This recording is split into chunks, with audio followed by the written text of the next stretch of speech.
ရှင်မိုရလီနဲ့တူကောင်ချစ်စရာကောင်းနေလို့နာမည်ကြီးရေပန်းစားနေတဲ့တရုတ်ဆောင်ညိုလင်းထက်သမီးတူတူလင်းထက်ယခုလက်တလုံးအင်တာနက်ပေါ်မှာရေပန်းစားနေတာကတရုတ်ဆောင်ညိုလင်းထက်သမီးတူတူလင်းထက်ဖြစ်ပါတယ်။ဒါကလည်းတူတူလင်းထက်ဟာရှင်မိုရလီနဲ့တထက်တူတဲ့အိုင်တီနေနဲ့အတူရှင်မိုရလီလိုမျိုးချစ်စရာကောင်းတဲ့ပုံစံလေးတွေလုပ်ပြနိုင်တာကြောင့်ပါ။တရုတ်ဆောင်ညိုလင်းထက်ဆိုတာကတော့နာမည်ကြီးမင်းသားမဟုတ်ပေမဲ့တခေတ်တခါကမိန်းကလေးတွေတဲဆွဲတရုတ်ဆောင်မင်းသားတစ်လက်ဖြစ်ခဲ့ပါတယ်။ခုချိန်မှာတော့တရုတ်ဆောင်ညိုလင်းထက်နဲ့ဇနီးတဲ့သူဆောင်လင်းထက်တို့ဟာထိုင်းနိုင်ငံမှာချိတ်ချနေတာဖြစ်က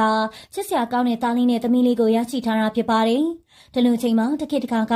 အောင်မြင်ခဲ့တဲ့တရုတ်ဆောင်မင်းသားညိုလင်းထက်ရဲ့သမီးလေးတူတူလင်းထက်ဟာတကယ်ကိုချစ်စရာကောင်းတဲ့ပုံစံလေးဖြစ်လာတာပါ။ဒါပြင်ပိုကျူးကြတာကတရုတ်ဆောင်မင်းသားညိုလင်းထက်ရဲ့သမီးလေးတူတူလင်းထက်ဟာနာမည်ကြီးမင်းသမီးရွှေမိုရည်နဲ့ရုပ်ချင်းစင်နေတာဖြစ်ပါတယ်။အနုပညာလောကရဲ့တရုတ်ဆောင်မင်းသမီးရွှေမိုရည်ဟာထူးခြားမှုရှိဆုံးနဲ့ချစ်စရာကောင်းတဲ့မင်းသမီးလေးဖြစ်နာမည်ကြီးပါတယ်။ဒါလို့ရွှေမိုရည်ရဲ့ item တွေတရုတ်ဆောင်ပုံတွေကိုတထင်ရလေးလိုက်လံတရုတ်ဆောင်နိုင်သူကတော့တရုတ်ဆောင်မင်းသားညိုလင်းထက်ရဲ့သမီးလေးတူတူလင်းထက်ဖြစ်ပါတယ်။အင်တာနက်ပေါ်မှာပြန့်နှံ့လာတဲ့ဗီဒီယိုဖိုင်ထဲမှာတော့တရုတ်ဆောင်ညိုလင်းထက်ရဲ့သမီးလေးတူတူလင်းထက်ဟာရွှေမိုရည်လိုချစ်စရာ item မျိုးနဲ့တရုတ်ဆောင်ပြနေတာဖြစ်ပါတယ်။ဒါကြောင့်လေလူတွေကတော့တရုတ်ဆောင်ညိုလင်းထက်ရဲ့သမီးလေးတူတူလင်းထက်ကိုရွှေမိုရည်ငယ်စားလေးဖြစ်ချီးကျူးနေကြတာဖြစ်ပါတယ်။